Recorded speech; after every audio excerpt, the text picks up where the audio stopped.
işıqlandıqda, demək söhbət atəşin işığından gedir. İşıqlandıqda, atəşin yəni işığından söhbət gedir. İşıqlandıqda onların ətrafı mə havləhu.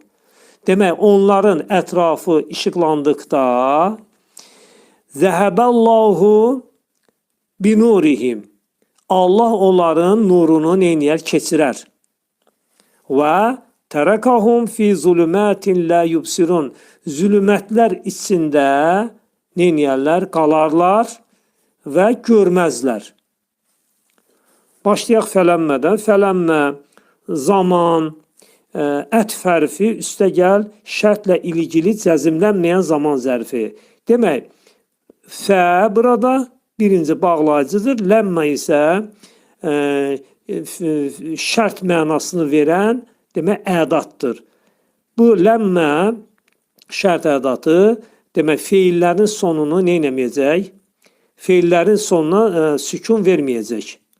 Şərt ədatlarının bəzi şərt ədatları var ki, məsələn in kimi şərt ədatı feilin sonunu sükunlaşdırır, amma ləmmə feilin sonunu sükunlaşdırmayacaq və ona görə də burada buyurulur ki, şərtlə ilgili, yəni şərtlə əlaqəli cəzm etməyən zaman zərfidir. Burada da məlumdur.